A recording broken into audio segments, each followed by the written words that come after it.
कोल्हापूर महानगरपालिकेचा 2025-26 सुधारित आणि 2026-27चा 1497.49 कोटींचा अर्थसंकल्प आज पत्रकार परिषदेत सादर करण्यात आला.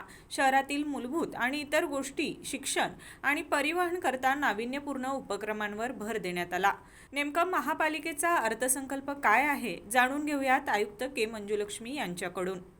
कोल्हापूर महानगरपालिकेच्या 26-27च्या अर्थसंकल्प आज स्थायी समिती पुढे सादर करण्यात आली आणि त्याच्यामध्ये आपण टोटल महसुली जमा जे 754 कोटी ठरलेले आहे आणि खर्च पण तेवढंच, आणि भांडवलीच्या जे टोटल एक्सपेन्सेस आहे ते 268 आहे आणि स्पेशल प्रोजेक्ट्समध्ये आपण 418 कोटी टोटल पकडलेले आहे. त्याच्यामध्ये अमृत 2 या स्वच्छ भारत मिशन, ई बस वगैरे जे प्रकल्प येणार आहे आणि वित्त आयोगातून जो अपेक्षित असलेले रक्कम जवळपास 95 कोटी आहे, 55 कोटी 94 लाख आहे. आणि हे टोटल आपण बघितले तर मागच्या वर्षापेक्षा जवळपास आपण जे 700 कोटी होते ते आता 754 कोटी झाले आणि आपला जमा पण आता आज अखेर आपला ह्या वर्षाचे जमा पण बघितले तर तो मागच्या वर्षात जे 464 होते तो आज आपण ऑलरेडी 502-503 पर्यंत केलेले आहे आणि 525 कोटी टोटल महसुली जमा आपण क्रॉस करणार आहे असं आपल्याला अपेक्षा आहे.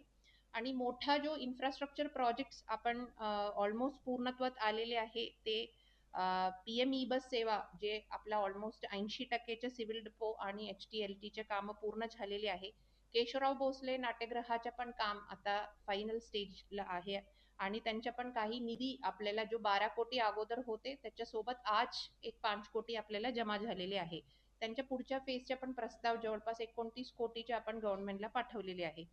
तसेच जे सरस्वती टॉकीजमध्ये आपण बांधण्यात येणारा जो पार्किंगचा स्पेस आहे, जे फर्स्ट फेज पूर्ण झाले तिथे 250 गाडीच्या पार्किंगच्या क्षमता आहे आणि त्यांच्या वरच्या जे 2 फ्लोअरच्या पार्किंग आणि त्याच्या वरच्या आपला भक्त निवास हे सर्वाच्या पण आपण फायनल फेजच्या काम सुरू आहे आणि एकदम फायनल फेजच्या टेंडर आज स्थायी समोर जाणार आहे.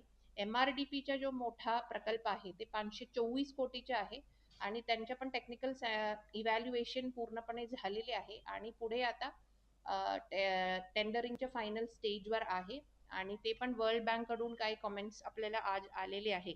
आणि अमृत 2चा जो एक मोठा प्रकल्प आहे त्याच्यामध्ये पण 4 झोन मध्ये शहरामध्ये आपण काम करत आहोत. त्याच्यामध्ये पंचगंगा प्रदूषण रोखण्यासाठी सुद्धा आपल्याला सध्या एक्झिस्टिंग कॅपॅसिटी सोबत एक 43.5 MLD आपण ऍड करत आहोत आणि ह्याच्यासाठी सुद्धा अगोदर मी सांगितल्याप्रमाणे 85 कोटी आपला कोल्हापूर महानगरपालिकेचे शेअर आहे, तर ते मे बी आपल्याला काही प्रमाणात आपलं सॉफ्ट लोन्स या बॉन्ड्स उभारण्याच्या पण आमच्या विचाराधीन आहे आणि नवीन प्रशासकीय इमारतसाठी पण आपण एक बजेट हेड उघडलेले आहे.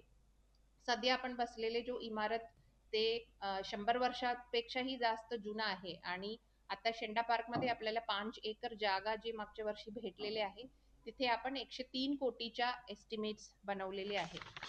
बाकी स्वच्छता बद्दल भरपूर नागरिकांच्या आणि आपला GB मध्ये वगैरे झालेले चर्चाच्या अनुषंगाने आपण equipments, road sweeping machines, JCB, Poclain आणि ट्रॅक्टर ट्रॉलीज, डंपर्स वगैरे घेण्याच्या पण तरतूद ह्या वर्षाच्या बजेटमध्ये ठेवलेले आहे. तसेच टोटल रोडसाठी जे आताच्या DPC मधून स्टेट गव्हर्नमेंट कडून जो भेटणारे निधीच्या वगळून आपला अर्थसंकल्पीय मधून आपला स्वनिधीमधून जवळपास 25 कोटी आपण फक्त रोडसाठी तरतूद ठेवलेले आहे.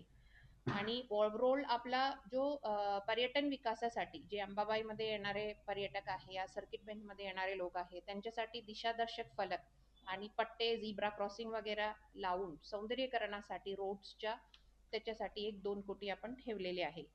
बाकी ओव्हरऑल मला वाटतं की आता आपला मेजर एक आहे विषय आहे की सेवा प्रवेश नियम, तर ते लवकरात लवकर आपल्याला मंजूर होऊन भेटले तर आपल्या पदभरतीच्या पण आपल्या तयारी आहे.